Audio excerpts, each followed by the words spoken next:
Due to organizational realignment, your role has been eliminated, Vanessa announced, not bothering to look up from her iPad. 22 years with Meridian Technical Systems. And this was my farewell. A sterile meeting room with security stationed outside. My name is Martin Chin, 61 years old, Chief Accounting Officer at a precision manufacturing firm that once produced world-class industrial equipment before the private equity group acquired it. I dedicated over 2 decades to maintaining pristine financial records, ensuring every transaction balanced to the cent. We'll need your access card and parking permit, Richard added, pushing a cardboard container across the polished table. Security will accompany you to retrieve your personal belongings. I gave a single nod, offered no protest, no entreaty. Just observed Vanessa's perfectly polished nails tapping impatiently on the glass surface. Is there anything you'd like to express, Martin? Her tone implied she anticipated outrage or despair, something to alleviate her conscience about what they were doing. No.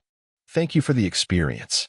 I rose, adjusted my tie, and secured my leather portfolio beneath my arm.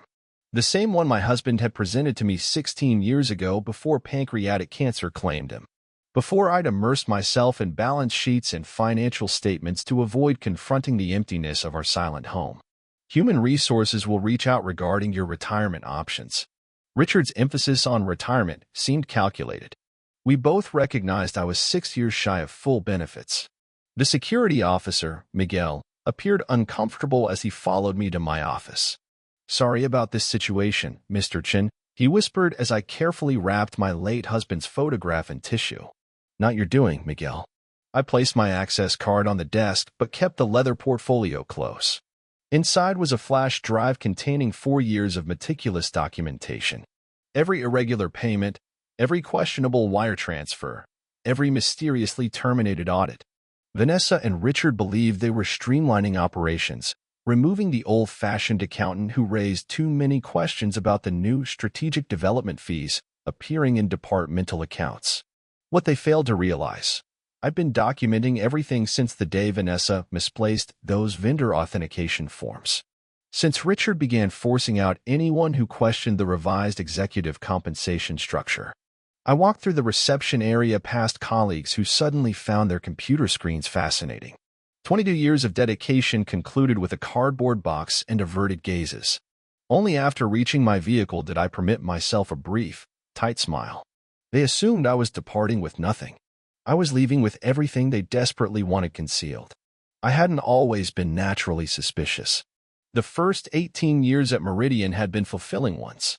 I joined when the company remained family-owned, operated by Franklin Meridian himself, a man who inspected manufacturing quality every day before his morning espresso.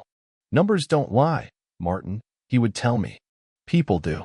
Your responsibility is ensuring our numbers reflect truth. After Franklin retired, his daughter sold to investors.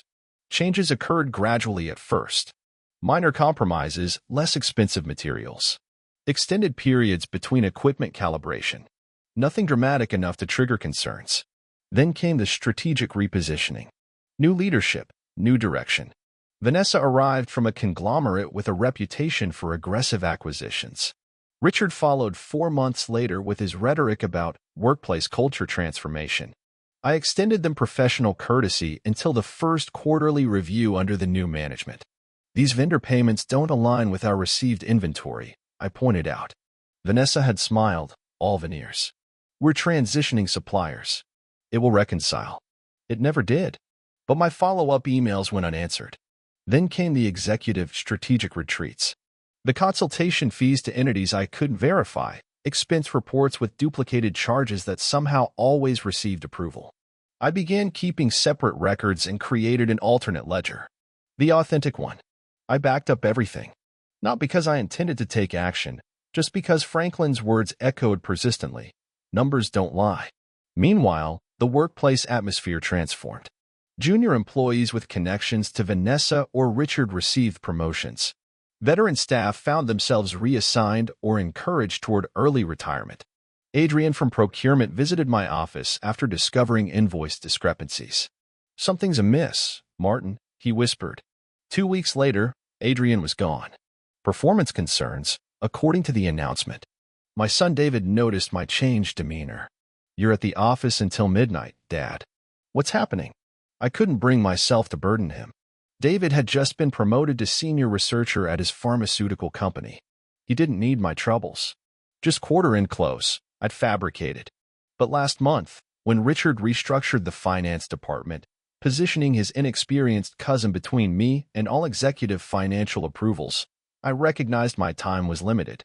So I made duplicates, gathered evidence, constructed a timeline of every suspicious transaction, every policy modification that dismantled financial controls. Not from vengeance, but because someone needed to honor what Franklin had taught us. Numbers don't lie. The full impact of my situation struck me as I pulled into my driveway that afternoon. For the first time in over 2 decades, I had nowhere to report tomorrow morning, no statements to review, no month-end reconciliation to prepare. I remained in my car for an extended period, simply staring at my front entrance. My house felt different. Emptier, somehow, though nothing had changed. I placed the cardboard box on the kitchen counter and poured 2 fingers of the scotch I reserved for significant occasions. This qualified, I supposed, though not as I'd imagined my career concluding. The phone rang. "David." "Dad, Sophia from accounting just texted me. She said you were terminated." "What happened?" I provided the sanitized version. "Organizational realignment. Position eliminated. Standard corporate terminology." "That's outrageous," my son said, professional instincts activating. "They can't do that after 22 years without justification. We should consult an attorney." "No," I gently interrupted. "No legal action." "But Dad..." "Trust my judgment, David." I took a measured sip of scotch. Some conflicts aren't resolved in courtrooms. After we disconnected, I retreated to my home office and activated my computer. The flash drive from my portfolio contained everything organized chronologically, by incident category and monetary value.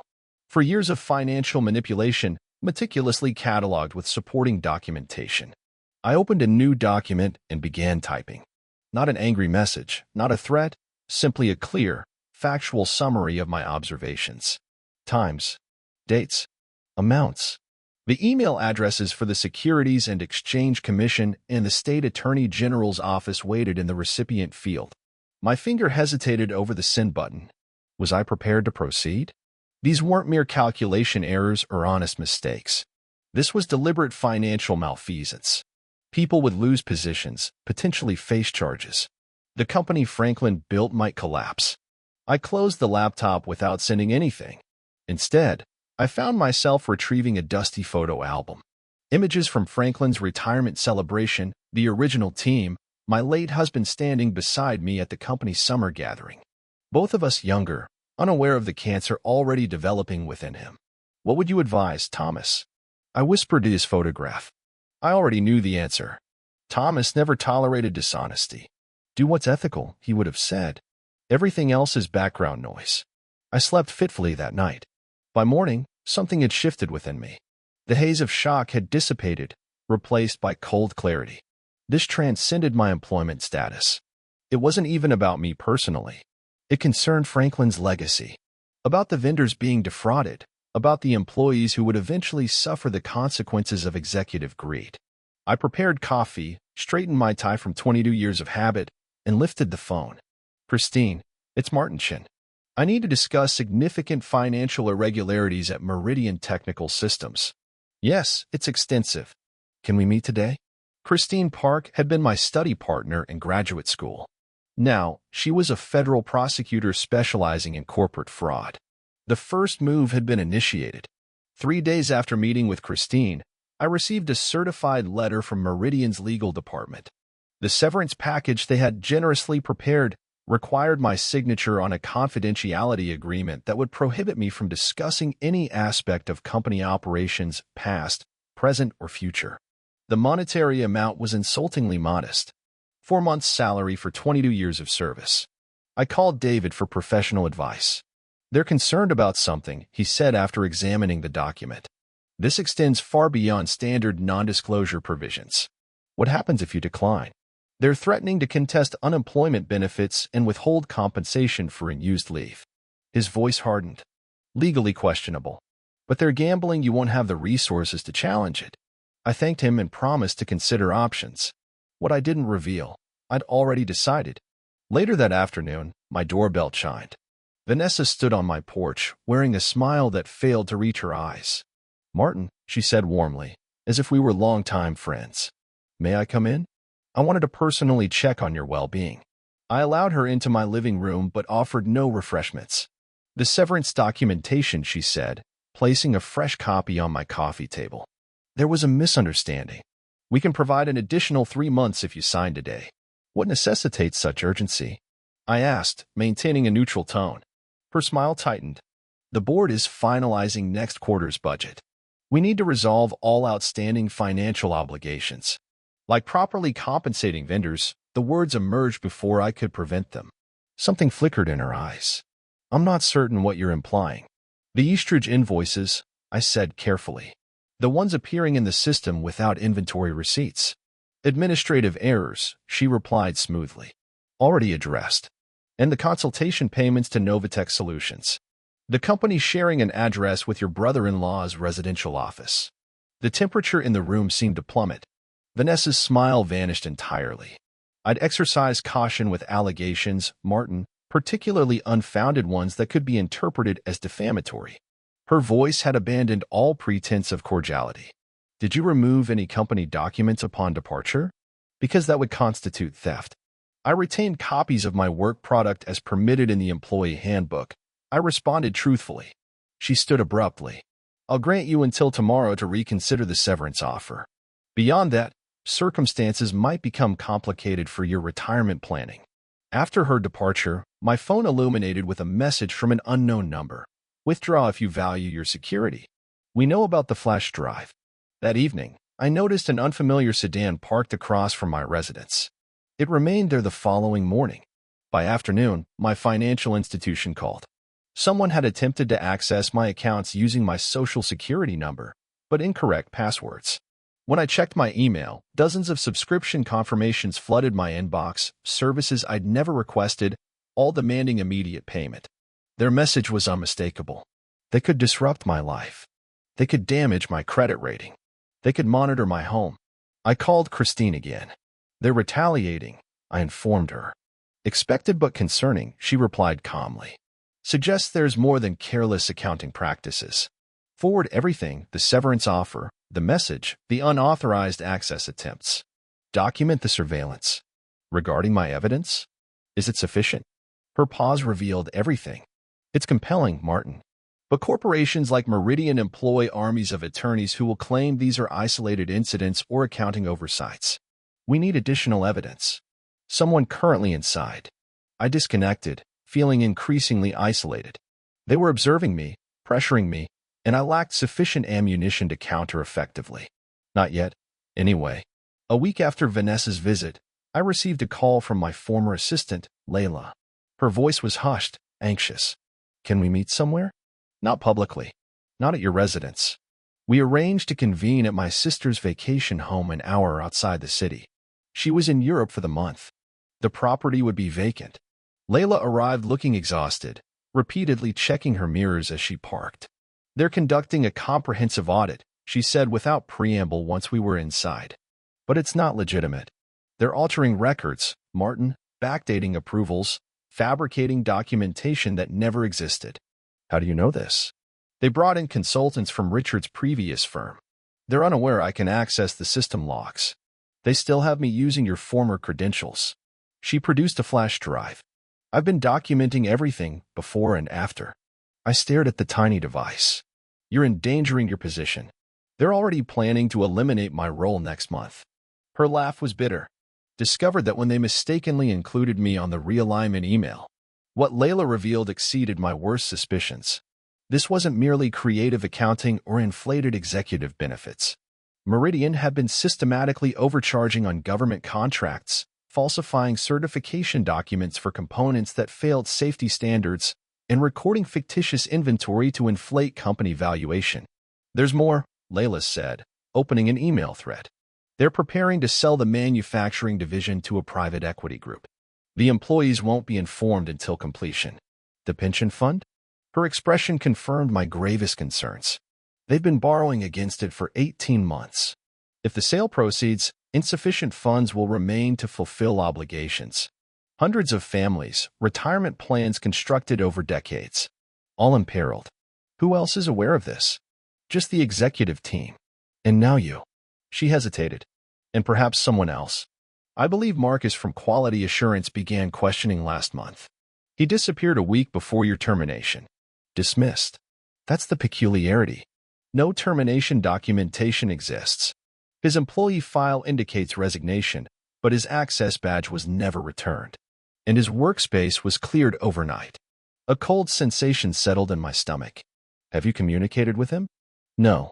His calls go directly to voicemail. During the drive home, I couldn't dispel the impression we were confronting something darker than financial fraud. The surveillance vehicle had vanished from my street upon my return, but somehow that provided no reassurance. I called Marcus's number straight to voicemail, as Layla had indicated. I left an ambiguous message about connecting regarding professional opportunities. Then I contacted Christine again. We need to accelerate, I told her, explaining Layla's revelations. This alters the landscape, she agreed. The pension fund aspect elevates this significantly. I'll consult with my superiors tomorrow. But Martin, she paused, exercised caution. If they're manipulating records at this scale, they're desperate. Desperate individuals make dangerous decisions. That night, sleep eluded me. I kept thinking about Marcus, about Franklin Meridian, who trusted me to maintain his company's financial integrity, about the machine operators and warehouse personnel who'd invested decades of service relying on pensions being depleted. At 2:17 a.m., my security system alerted me to movement in my backyard. By the time I reached the window, the intruder had vanished. But my home office window was slightly ajar, barely noticeable, but unmistakable. They weren't merely observing anymore. They were sending another message. Nowhere was secure. I refused to await their next move. By dawn, I was implementing a strategy I'd been formulating since Layla's disclosures. First, I transferred all evidence, both my documentation and Layla's, to 3 separate, secure locations. One set went to David with instructions to open only if something happened to me. Another was placed in a safety deposit box at a credit union where Vanessa's financial influence couldn't extend. The third I encrypted and sent to Christine with a detailed decryption key delivered separately. Next, I contacted Adrian from procurement, who'd been removed months before me. We met at a cafe 2 counties away. I've been anticipating this conversation, he said grimly after I explained the situation. I identified the same discrepancies. Started asking questions. Suddenly, I'm being escorted out for policy violations. Were you threatened afterward? Not explicitly, but my apartment was burglarized a week later. Nothing valuable taken. Just my computer and certain files. He leaned forward. I filed a police report. Documented everything. Never imagined it might prove useful, but it establishes a pattern. Would you provide an official statement? He nodded without hesitation. I felt like a coward for remaining silent this long. By afternoon, I connected with 3 additional former employees with similar accounts. Each possessed fragments of the puzzle, departments where figures didn't reconcile, projects that vanished from monitoring systems, safety concerns that were suppressed. Christine called with developments. The federal prosecutor's office had officially expressed interest, but they required more, particularly regarding the pension fund manipulation. We need current financial records, she said. Without them, Meridian's attorneys will claim the issues were resolved after your departure. Layla was already taking an enormous risk merely speaking with me. Requesting her to extract additional documents might place her in genuine danger.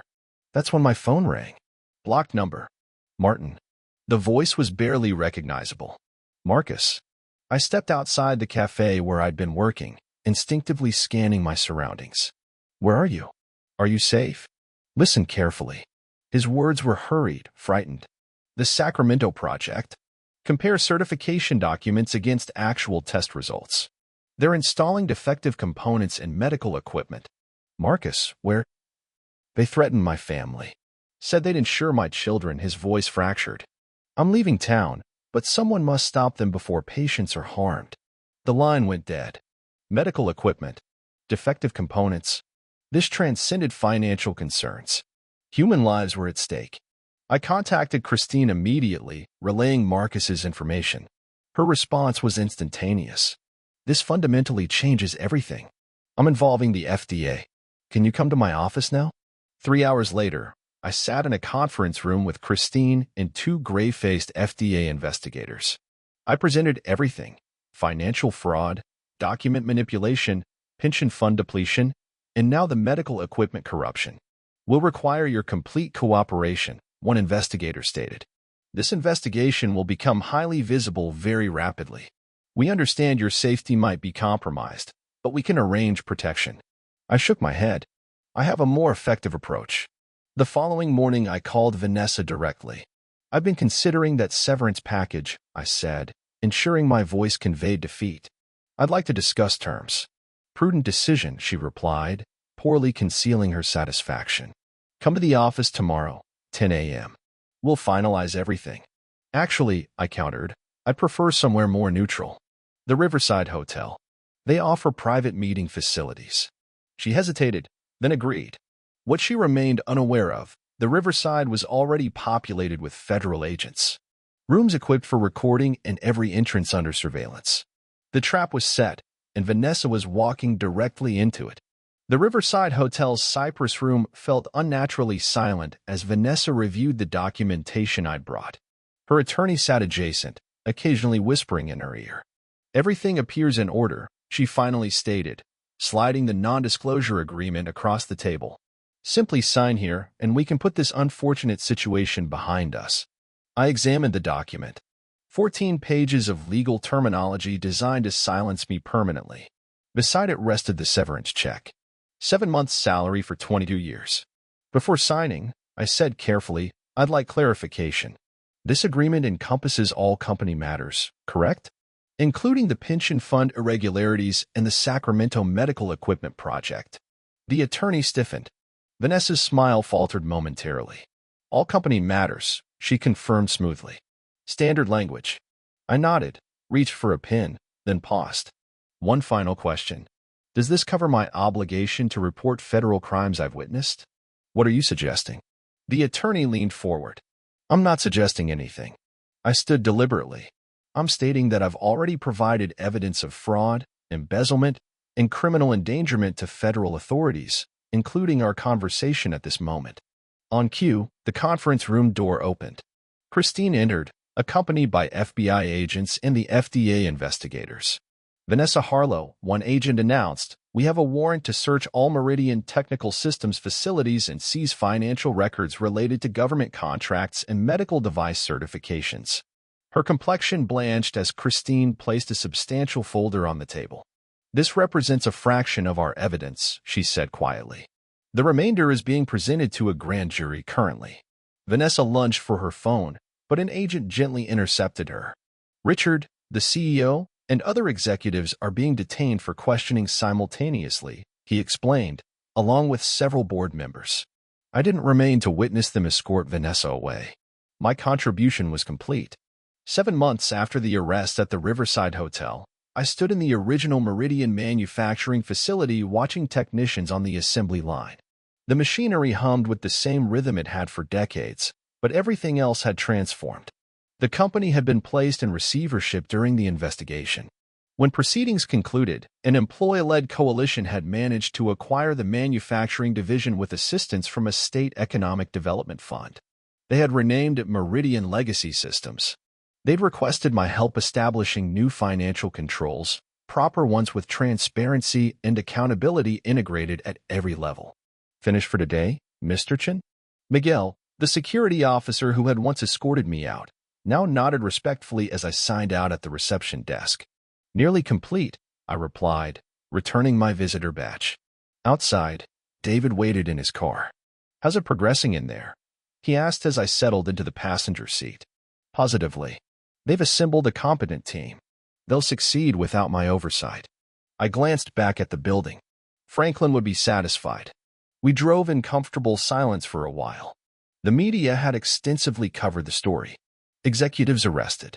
Charges filed. Plea agreements negotiated. The pension funds had been partially recovered. Not everything, but sufficient that most retirees wouldn't lose their homes. Vanessa and Richard awaited trial. The CEO had accepted a plea arrangement. The narrative had faded from headlines, replaced by newer scandals. Any regrets?